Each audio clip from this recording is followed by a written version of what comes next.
जहां एक तरफ चीन में इजरायली डिप्लोमेट पर जानलेवा हमला हो गया है, क्या ये एक आतंकी हमला था? तो वहीं दूसरी तरफ ईरान पर अमेरिका का सबसे बड़ा एक्शन, रोक दिया है दाना पानी। क्या ईरान इजराइल के साथ लड़ने के लिए आगे बढ़ रहा है? क्यों ईरान के ऊपर हो रहा है एक्शन? जानेंगे क्या ये लड़ाई अब और आगे बढ़ेगी, और इन सब के बीच में भारत ने भी तैयारियां क्यों मजबूत करना शुरू कर दिया है? ऑर्डर पे ऑर्डर दिया जा रहा है। जानेंगे जियोपॉलिटिक्स में क्या कुछ चल रहा है। आइए जानते हैं इन खबरों को विस्तार से। चीन की राजधानी बीजिंग में इजराइल के एक डिप्लोमेट पर जानलेवा हमला किया गया और आशंका ये है कि ये आतंकवादी हमला हो सकता है। रिपोर्ट्स ये बता रही है कि राजधानी बीजिंग में इजराइल के डिप्लोमेट को चाकू मार दी गई, जिसके बाद उन्हें इलाज के लिए अस्पताल में भर्ती करवाया गया है। मीडिया रिपोर्ट्स के मुताबिक चीन में एक इजरायली राजनयिक को शुक्रवार को एक संदिग्ध आतंकवादी हमले में चाकू मार दिया गया। बीजिंग में इजराइल के दूतावास में काम करने वाले राजनयिक पर दूतावास के करीब एक क्षेत्र में हमला किया गया। इजराइल के विदेश मंत्रालय ने इस हमले की पुष्टि करते हुए कहा कि राजनयिक को इलाज के लिए अस्पताल ले जाया गया है और उनकी हालत स्थिर है।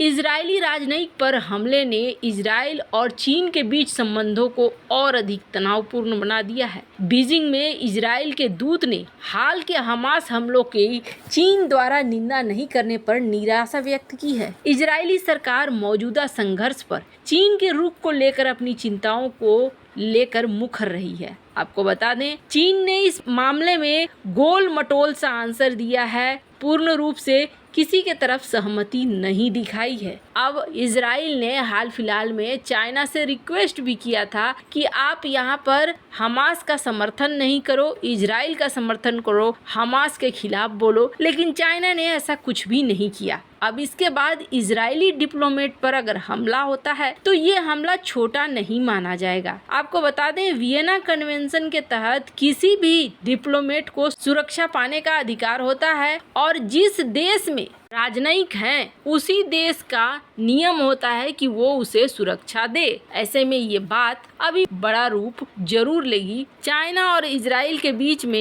एक खटास के तरह जरूर आएगी। स्क्रीन पर आप देख सकते हैं आर्टिकल। खैर, अब ये युद्ध कहाँ जा रहा है? आखिरकार ईरान के ऊपर संदेह क्यों जा रहा है? आपको बता दें, जिस तरीके से ये युद्ध चल रहा है, इस युद्ध में बार बार शक की सुई ईरान की तरफ घूम रही है। वैसे ईरान ये कह रहा है कि हम इसमें जो हमास ने हमला किया है, हम कहीं भी शामिल नहीं है। लेकिन ईरान के एक्शन और ईरान की बातें कुछ अलग अलग हैं। स्क्रीन पर एक आर्टिकल देखिए आप। ये आर्टिकल है जहां ईरान के फॉरेन मिनिस्ट्री के द्वारा ये बयान दिया जा रहा है कि अगर इजराइल ने गाजा में ये जो बमबारी करना है ये बंद नहीं किया तो फिर अलग फ्रंट भी खुल जाएगा। अब कहने का अर्थ ये है कि यहाँ पर मामला और भी गंभीर हो सकता है। ईरान अपने फ्रंट खोल सकता है। अब ईरान अगर ये कह रहा है कि अलग अलग फ्रंट खुल सकता है तो इसके कुछ मतलब हैं।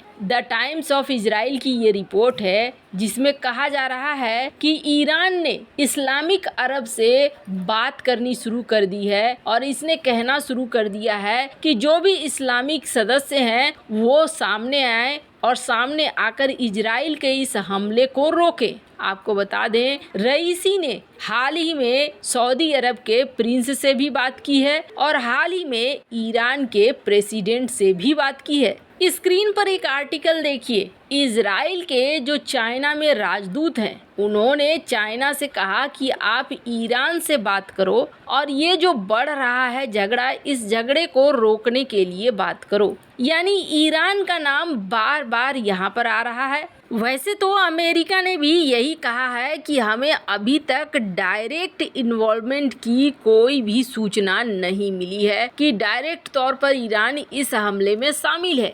आपको बता दें, 2015 में ईरान ने चाइना, फ्रांस, रूस, ब्रिटेन, जर्मनी और अमेरिका के साथ एक परमाणु समझौता किया। ये समझौता इसलिए हुआ क्योंकि पश्चिमी देशों को डर था कि ईरान परमाणु हथियार बना सकता है या फिर वो ऐसा देश बन सकता है जिसके पास परमाणु हथियार भले न हो लेकिन उन्हें बनाने की सारी क्षमताएं हो और कभी भी उनका इस्तेमाल कर सके। ईरान के साथ परमाणु समझौता करके न्यूक्लियर कैपेसिटी बढ़ाने के उसके शोध कार्यक्रम को काफी कंट्रोल किया गया। ईरान को परमाणु ऊर्जा के शांतिपूर्ण उद्देश्यों पर काम करने के लिए IAEA के द्वारा निगरानी में लाया गया और इसके बदले परमाणु कार्यक्रम के कारण ईरान पर लगे आर्थिक प्रतिबंधों को हटा दिया गया। 8 मई 2018 को उस समय राष्ट्रपति डोनाल्ड ट्रंप आए। अमेरिका को ईरान न्यूक्लियर डील समझौते से बाहर कर लिया। अमेरिका ने 2019 से ईरान पर फिर प्रतिबंध लगाने शुरू कर दिए, पर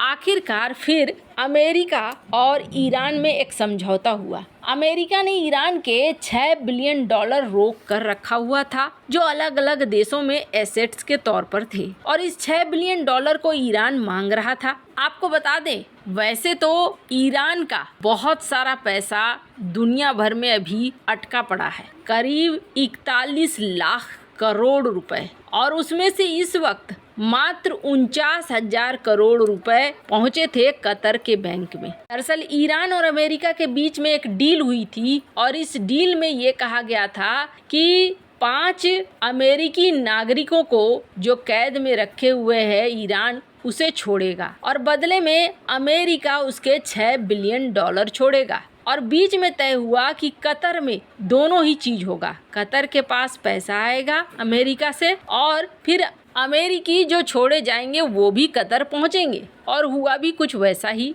और जब पैसे पहुंच गए, अभी इजराइल और हमास का झगड़ा शुरू हो गया, तब ये कहा जाने लगा, बाइडेन प्रशासन पर आरोप लगने लगे कि जो $6 बिलियन इन्होंने छोड़ दिया, उस $6 बिलियन का इस्तेमाल कर लिया ईरान ने, हमास की मदद कर दी और हमास ने इतना बड़ा एक्शन ले लिया। बाइडेन सरकार को दोष दिया जाने लगा। अब स्क्रीन पर एक आर्टिकल देखिए जिसमें ये कहा जा रहा है कि कतर और अमेरिका दोनों ने ये निर्णय लिया है कि ईरान को इस पैसे को नहीं छूने दिया जाएगा। हालांकि ये सारा पैसा कतर के बैंक में ट्रांसफर हो चुका है और अमेरिका कह रहा है कि कतर से हमारी बात हो गई है, कतर इसे रिलीज नहीं करेगा। अब ये चीज कितना काम करता है ये तो समय बताएगा, क्योंकि कतर भी उन देशों में शामिल है जिसने हमास का विरोध अभी तक नहीं किया है। ऐसे में कतर ये पैसा ईरान को नहीं देगा, इसकी क्या गारंटी है। अब दूसरी बड़ी बात यह है कि हाल ही में अमेरिका के विदेश मंत्री ने ये कहा था कि $6 बिलियन में से कोई भी पैसा खर्च नहीं हुआ है और ऐसा नहीं है कि हमास के लिए ईरान ने ये पैसा इस्तेमाल किया हो। तो फिर अभी पैसे क्यों रोके जा रहे हैं? क्या ईरान सचमुच इस युद्ध में शामिल होने जा रहा है? इसी वजह से तो नहीं। ऐसा लगता है जैसे कि अब ये मामला थोड़ा भारी होता जा रहा है। वैसे इन सब मामले में आपकी क्या राय है? कमेंट कर जरूर बताएं। जल्द मिलते हैं अगले वीडियो में नई खबर के साथ।